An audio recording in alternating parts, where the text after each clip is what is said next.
love this statement. I'm fully present in my work and fully present in my life because it has been one of those uh it's been one of those statements that has been a journey for me. It's been a little bit of a struggle, I'll be first to admit.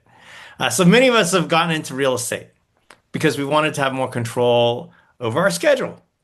We get the freedom to work from home, do our own hours, not have to worry about a boss dictating my schedule. And if I have to work weekends or late at night, he doesn't get to say in that anymore. And here's the reality. How many of us have worked weekends? How many of us have worked late at night? How many of us have said, yeah, I'm working for my family, and yet at the same time, we also say clients first, right? There's that tension that exists for each one of us.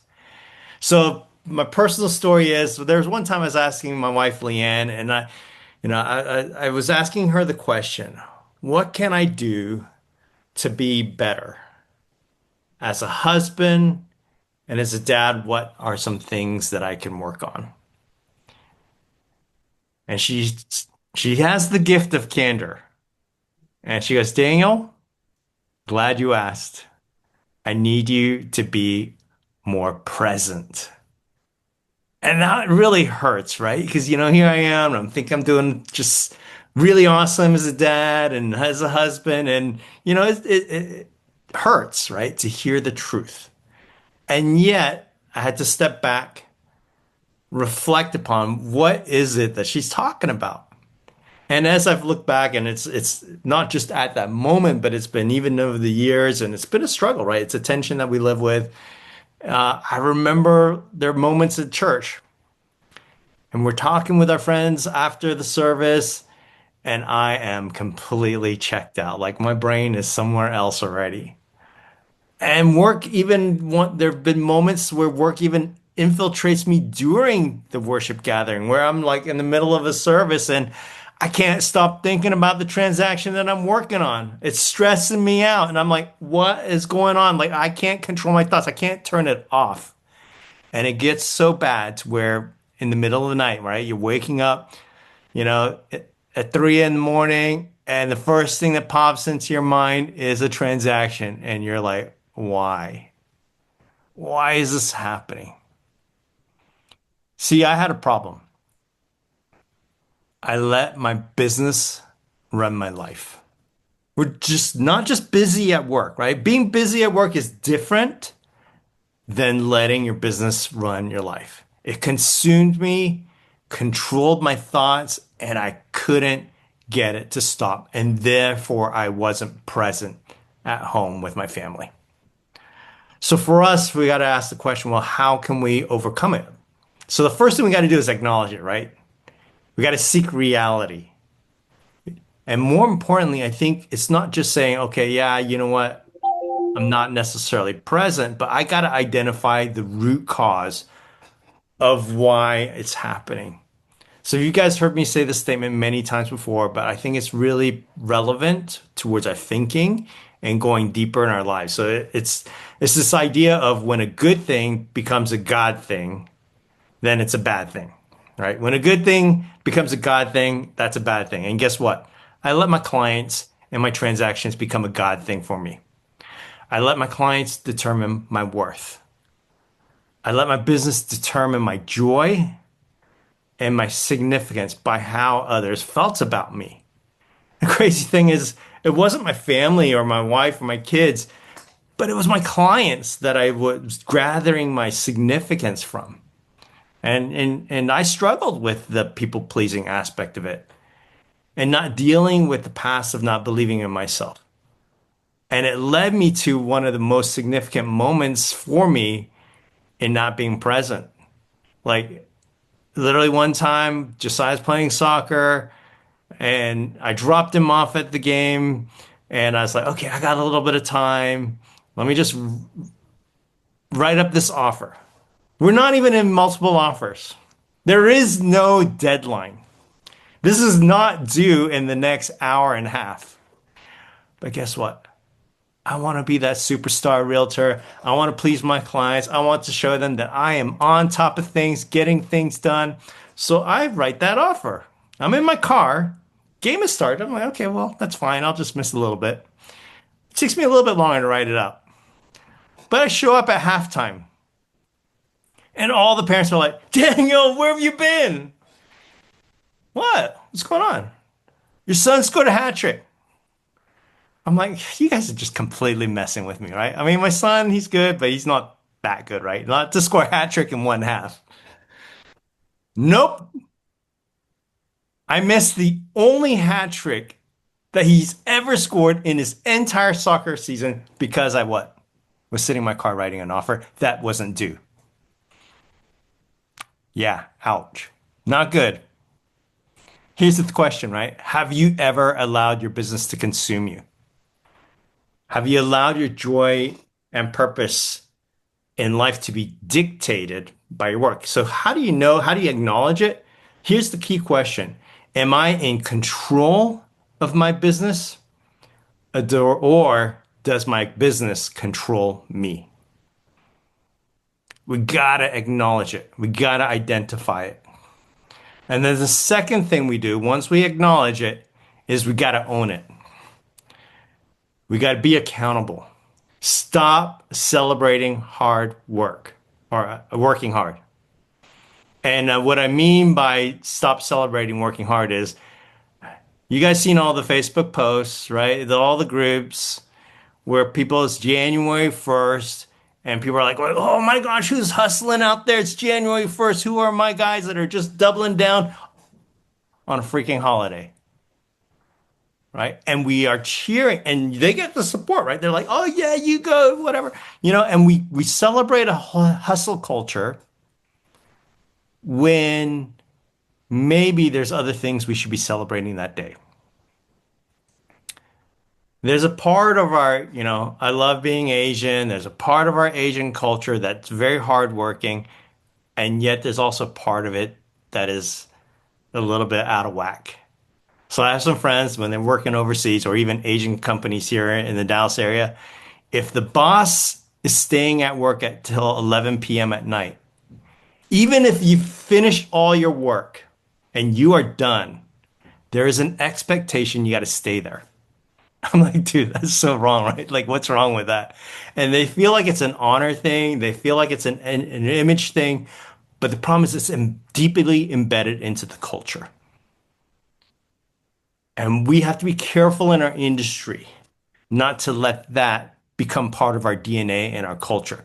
At Dallas Preston Road, we have to guard our culture of God, family, and then business. So celebrate the time that we're taking off with our family. Celebrate those moments. We've got to celebrate those things because what we celebrate is what we end up doing. But for us to also own it, we got to seek reconciliation when it's necessary. Ask your family, how are they feeling about us? How are they feeling? What do I have to improve as a dad and husband? You may not want to ask that question because you got to face the truth. And sometimes it hurts. But go ahead, ask them how they feel. And if you have to, ask for grace and take ownership of your failures in those areas. I remember one time I was having a family game night when the kids were younger. And, this was becoming part of our tradition in our household. Every night, we're going to do family game night with dad. And there was one time I completely just couldn't focus.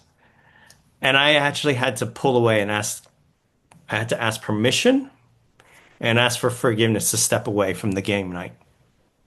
I was being human. I was just being vulnerable, and that's okay. I wasn't admitting that it was the right thing to do. Like, hey, sorry, my clients are more important. I said, hey, I'm struggling here. Like, literally, I can't focus. And my kids were like, hey, dad, we can tell that you're not here. That's okay. Right. But here's the thing, right? We got to be honest with our kids. We got to be vulnerable. We got to be okay with asking for grace, asking for forgiveness. But here's the thing, right? Sometimes we also may need professional help. And that's actually part of what I needed at that moment in that time. Getting on some meds or seeking a counselor, really to get to the root causes of what's happening. Because here's the thing, we can just address the symptoms, but if we're not really understanding what's going on in our heart, we're going to miss out. We're not going to really be able to make those changes that are so needed in our life. And the last thing is to take action, right? Take action to be present. So we got to acknowledge it first. We got to be accountable, and then we got to take action. And this is where I am so grateful for Tommy and Teresa. They've really helped like open up some thoughts in my mind about this. So Tommy shares a lot about this idea of not equal time, but appropriate time. And that really helps me out a lot with thinking about how to manage my time between work and family. So it's not a 50-50 where they get equal time, but it's being there at the right moments, the appropriate times, and actually the most significant events. Here's another of my mistakes here. I'm just throwing out all my mistakes, so hopefully you can learn from them. So here's one time we were going on a family vacay, right? Or we're planning on it, and we're going with my brother's family, my mom, and then our family. And of course, they have to pick July. And I'm like going, you guys are killing me. Like July is the busiest month. Why are we going in July? So these words actually came out of my mouth. I said to my kids, I go, okay, you guys go on vacay with mom. I got to stay here and work. Those words actually came out of my mouth. And the moment they left my mouth, I was like, oh my gosh, what just happened? And my kids, again, they get the gift of candor from my wife and they go, are you going to be that kind of dad? I was like, oh shoot, like I screwed up. Again, step back, own it. I am so sorry. I screwed up. Nope, I'm going on vacation, right? Gotta just understand, right? Equal time, appropriate time. What are the significant moments that we got to really embrace? But the other thing that Tommy and Teresa really opened up my eyes to is embracing experiences with our family. And so knowing that those special moments are what really helps our family and understanding being present with them. So Josiah, he's not the same as the girls, right? He's different. He's a boy. I go, hey, let's go grab coffee. And he looks at me and goes, why? I'm like, okay, that didn't work. So I was like, okay, he likes sports. So over the years, I've gone to Mavs games, I've gone to Stars games. The big one was 3 years ago. We went to the Real Madrid Barcelona soccer game. I mean, I spent so much money on that thing. It was like felt like Taylor Swift prices. Each of the tickets were $400, sitting in the nosebleed. But I asked my wife Leanne, I go, hey, is it okay if we go? And she knew what I was doing. She goes, yes, go spend that father-son time. This is worth it to spend that money to go build that bond, right? We even went to the Argentina-Honduras game, which is the friendly down at Kyle Field. I had to say no to open houses. I had to say no to working that day. It was a full day, right? 3.5 hours drive down there, 3.5 hours for the game, and then 3.5 hours coming back, right? But it doesn't have to be expensive. It could be as simple as let's go grab dessert, right? It could be going out to eat because there we have to be present. Like if we ate at home, we might just be, if it was just Josiah and I, we might just be on our computers and eating food, leftover pizza, whatever it is, right? But if we go out, then I got to be present. And he's a foodie, right? That's how you win a boy's heart, sports and food. And that's how you be present. I still got more stuff to share. I keep running up against the clock, but here's the thing, right? Be present. We got to acknowledge it. We got to own it.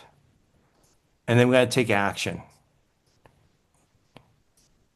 Because some things in life, right?